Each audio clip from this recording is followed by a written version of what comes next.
झारखंड विधानसभा budget सत्र अपने अंतिम दौर में है और आज राज्य के कई जनहित मुद्दों पे आज भी जो है बीजेपी विधायकों का सदन के अंदर बहस हुई है। हालांकि सदन के बाहर बीजेपी विधायकों को कोई खास प्रदर्शन सरकार के खिलाफ नहीं दिखा।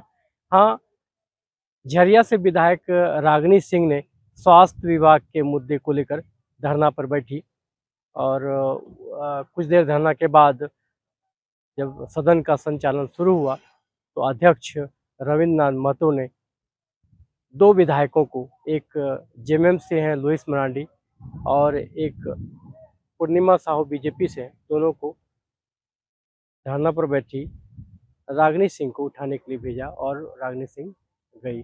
वहीं सदन शुरू होने से पहले कई विधायकों ने अलग अलग मुद्दे पर बातचीत की। हमने बाबूलाल मरांडी से बात की कि जयराम महतो ने कल एक बयान दिया था जिसमें उन्होंने कहा था कि राज्यसभा चुनाव के बाद झारखंड में गैर भाजपा और गैर कांग्रेस की सरकार बनेगी।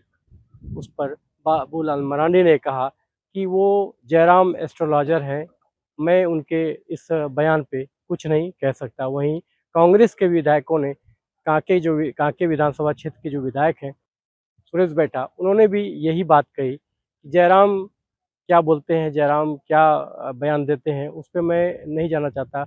वहीं खिजरी विधानसभा क्षेत्र से विधायक राजेश कच्छप ने भी कहा कि जयराम की अपनी विचार होगी कि भाई गैर भाजपा गैर कांग्रेस की सरकार है, लेकिन इसमें कोई सच्चाई नहीं है। इसके अलावा और कई जो मुद्दे हैं, बिहार में जो राज्यसभा चुनाव हुए उसमें कांग्रेस आरजेडी का जो निराशाजनक प्रदर्शन रहा महागठबंधन का, उस पे भी जो है कुछ विधायकों ने अपनी प्रतिक्रिया व्यक्त की है। इसके अलावा विधायकों ने क्या कहा, आइए हम सुनाते हैं आपको। ये मेरे निजी विचार है, मैंने ये अपना अनुभव और जो केंद्र और राज्य के बीच जो मनमुटाव चल रहा है, राशि आवंटन को लेकर जो विवाद चल रहा है, पैसे जो नहीं आ रहे हैं, उसके आधार में, उसके आलोक में मेरे ये अपना ओपिनियन रखा है। क्योंकि ये लोकतांत्रिक व्यवस्था है, सबको अपना ओपिनियन रखने के लिए स्वतंत्र है, तो ये मैंने अपना ओपिनियन रखा है। बाकी मुझे ऐसा लगता है ओपिनियन से दूसरे खेल में इसको तथ्य होगा कि भाई नहीं, संभावना है, बिल्कुल भी संभावना है, बिल्कुल हो सकता है, इस बात से इनकार नहीं कर सकते। ये मेरा ओपिनियन है। क्या उस सरकार में आप मंत्री बनना चाहेंगे? देखिए, ये सब चीजें जनता तय करेगी। मेरा अपना कोई, मैंने आपको जो वही बताया, जो तो जनता से रायशुमारी होगी, और मैंने आपको वही बताया जो आप भी कहीं ना कहीं चर्चा करते हैं। बस आप गुपचुप तरीके से करते हैं और हम थोड़ा स्पष्टवादी हैं, हम पब्लिकली चर्चा कर देंगे। चर्चा आप ही से सीखे हैं पत्रकार बंधु, पंडित जी आपसे सीखे हैं।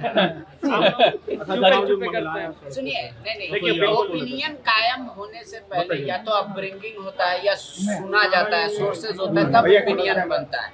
रिवील तो होता नहीं है कुछ।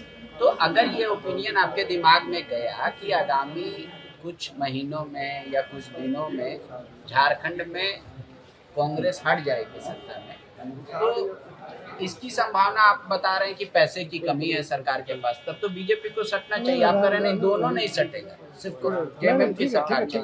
तो इसके पीछे क्या तर्क है, वो नहीं समझ। देखिए, इसके पीछे तर्क आप जानते होंगे, बेहतर जानते होंगे। जैसा चर्चा है, जो चर्चाएं हैं, लोग ऐसा कह रहे हैं। और पिछले बार की सरकार में आप देखे होंगे कांग्रेस के कई विधायकों पर इस तरह की बातचीत हुई थी, जिनमें अभी वर्तमान मंत्री के नेतृत्व में कुछ लोग पश्चिम बंगाल तक की यात्रा की है।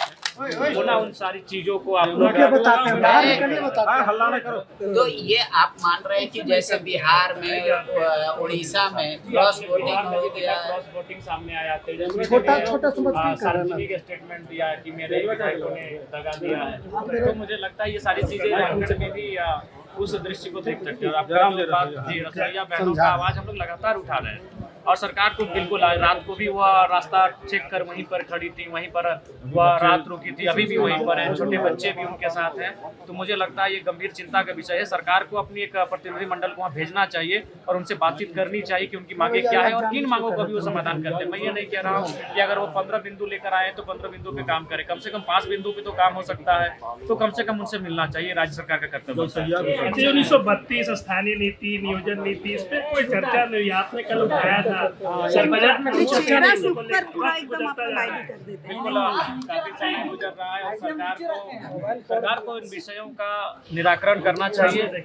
25-26 सालों में अगर आप नियोजन नीति स्थान नीति परिभाषित नहीं कर पाते हैं तो फिर हमें लगता है बिना नीति नियम के राज्य आखिर कितना दिन चलेगा। अगर चलेगा तो राज्यवासियों को लाभ नहीं मिलेगा और वही इस राज्य के साथ हो रहा है। तो इसलिए मुझे लगता है कि सरकार को गंभीर होकर इन विषयों का निदान करना चाहिए। विपक्ष के पास में बहुत सारे मुद्दे कोई मुद्दे नहीं हैं।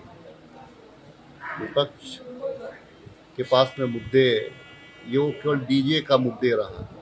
डीजे का मुद्दे वो इसीलिए उठा रहा है ताकि जो है ये जो आपका गैस का किल्लत जो है इससे लोगों का ध्यान को भटका सके और बाकी कोई मुद्दा नहीं है।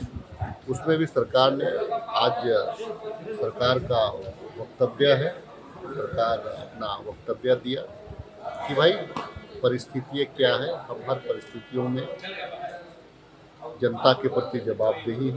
हम जनता को जितना हो सके सरकार मदद करेगी। विधायक जगह अभ्यर्थियों पर जो है पुलिस ने लाठीचार्ज किया है। देखिए अभ्यर्थी पे लाठीचार्ज जो हुआ, देखिए एक ये डिमांड को लेकर के सरकार उस पर संज्ञान लिए ही हुए है, लेकिन अगर उसमें आप राजनीति करिएगा, राजनीति से प्रेरित होकर के करिएगा तो पुलिस को भी बल प्रयोग करना पड़ता है। तो छात्र को कोई भी सरकार, कोई भी हमारी सरकार हो, कोई भी सरकार हो, छात्र और महिलाओं पे जल्दी लाठीचार्ज नहीं किया। अच्छा, जयराम जी ने कहा राज्यसभा चुनाव के बाद जो यहाँ पे कांग्रेस गैर भाजपा की सरकार बनी है। जयराम ही अगर ज्यादा जान रहा है सरकार को चलाना तो जयराम ही से पूछिए। आज की तारीख में मैं आपको गारंटी दे सकता हूँ झारखंड कांग्रेस बिल्कुल एक साथ खड़ा है। सारे विधायक, 16 विधायक एक साथ खड़े हैं, सब एक मत से हैं और हम सारे लोग पूरा गठबंधन एक मत से है कि भाई यह जो धर्मनिरपेक्ष ताकत है, देश के संविधान पर विश्वास करने वाली ताकत है, लोकतांत्रिक व्यवस्था पर को मजबूत करने वाली जो ताकत है, इस ताकत में कोई छेद नहीं होगा, कोई विभेद नहीं होगा। हम एक साथ खड़े रहेंगे और वो राज्यसभा चुनाव में आपको देखने को मिलेगा। लेकिन ऐसा कुछ नहीं है। अब किस कारण कांग्रेस पार्टी को छोड़ेगी, पहले सवाल तो ये। क्या जयराम महतो एस्ट्रोलॉजर हो सकता है, अनुमानित लगा सकता है, लेकिन ऐसे कहीं गुंजाइश नहीं दिखता है, क्योंकि झारखंड मुक्ति मोर्चा और कांग्रेस का गठबंधन राजनीति का एक दिन का नहीं है, कई वर्षों से ये गठबंधन चल रहा है, इसलिए कहीं एक बट का सवाल नहीं है। हम लोग का गठबंधन इंटैक्ट है और इसमें किसी प्रकार का कोई शंका का नहीं, कोई संभावना नहीं। बिहार में जो राज्यसभा चुनाव हुआ उसमें महागठबंधन को निराशा हाथ लगी है। देखिए वहाँ सीटें जीता जा सकता था, लेकिन विधायकों का उस वोटिंग कारण से हमें एक सीट नहीं मिल पाया। लेकिन किस कारण से वो लोग क्रॉस वोटिंग किए तो वहीं के लोग जाने। अच्छा, क्या यहाँ भी कुछ संभावना लग रहा है क्या आपको? यहाँ हम लोग 2 राज्यसभा सीटें हैं जी, इसमें जेएमएम को मिलना चाहिए, एक कांग्रेस को मिलना चाहिए। लेकिन जेएमएम दोनों सीट पे दावा कर रही है। दोनों पे दावा करने से नहीं होता ना, हमारा भी तो 16 विधायक है। हम अगर उनको वोट नहीं देंगे तो उनका दोनों सीट नहीं निकल पाएगा ना, इसलिए दोनों को मिला के चलेंगे। सर, बजट सत्र का अंतिम दौर है, कल समाप्त होना है। इस बजट सत्र में कैसा आपको लगा, कुछ क्या कुछ खास है? देखिए 10% बजट बढ़ाई गई है और जनता की आवश्यकता के अनुसार ये बजट बना है और लोकहित में ये बजट सार्थक साबित होगी। ये बजट सत्र जितनी बातें हैं जनहित का, राजहित का और एक विपक्ष को नाते हम लोगों को रखना चाहिए था, हम लोगों को रखने का प्रयास किया है, ध्यान आगे सरकार का कराने का प्रयास किया है। अब ये सरकार पर निर्भर करता है कि यह कितना गंभीरता के साथ इसको लेती है और उस समस्याओं का निदान करना करेगी, ये सरकार पर निर्भर करता है। लेकिन जितने मुद्दे थे करीब हम लोगों ने रखने का काम किया था, जिसमें आपका जल नल योजना का इशू हो या फिर कहीं कि मोटेशन का इशू हो, जो करीब कई 1 लाख है सो पड़े हुए हैं मोटेशन के लिए पेंडिंग पड़े हुए हैं, और ये जो उनका पोर्टल था वो अभी भी बंद है। तो सभी मुद्दों को हम लोगों ने रखने का काम किया है। अब सरकार कितना गंभीरता से इसको लेती है ये सरकार पर निर्भर करता है। फिर आने वाले समय में हम लोग इसको फिर देखेंगे, समीक्षा करेंगे और फिर से सरकार पर दबाव बनाने का काम विधायक सड़कों पे है और काफी दिन से मांग कर रही है और कोई भी मांग माना नहीं। देखिए, रसोईया हो चाहे आंगनबाड़ी दीदी हो या फिर ये कि जलसहिया दीदी हो, सारे लोग जिस प्रकार से उन लोगों को खटाया जाता है, हाँ, उस हिसाब से उन लोगों को न मानदेय दिया जाता है, ना उनको वेतन दिया जाता है, कुछ नहीं दिया जाता है। हम लोग तो उसको रखे हैं अच्छी तरह से कि भाई उनको समान काम के लिए समान वेतन दो और उनके जो मानदेय को बढ़ोतरी करो, उनकी सेवा को नियमित करो। अब सरकार तो कि चुनाव के समय कुछ बोलती है, बाद में ऐसे मुकर जाती है। अब ऐसे मुकरने वाली सरकार को हम लोग क्या कहेंगे। और लेकिन ऐसी है, उनका मांग जो है सो जेन्युइन है, उचित है और उस पर सरकार को गंभीर होकर उनको निदान करना चाहिए। जयराम महतो ने कहा है कि राज्यसभा चुनाव के बाद यहाँ पे गैर भाजपा गैर कांग्रेस की सरकार बनेगी। अब क्या इसको ये बोले हैं जयराम बाबू, तो वह ये समझेंगे किस एंगल से क्या सोचते हैं, क्या देखते हैं।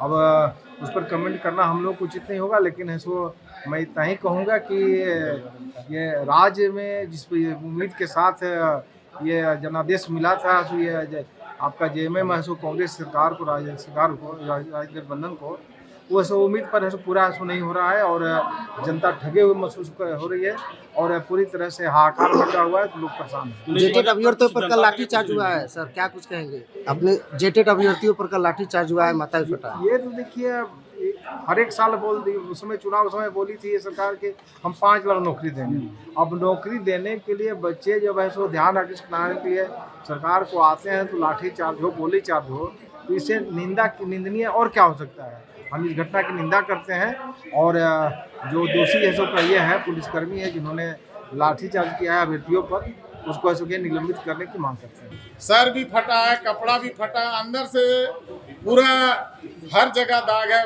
पेट में है, हाथ में है, पैर में है और वो तो दौड़ा के मारा। लोग रो रहा था महिला लोग देख के।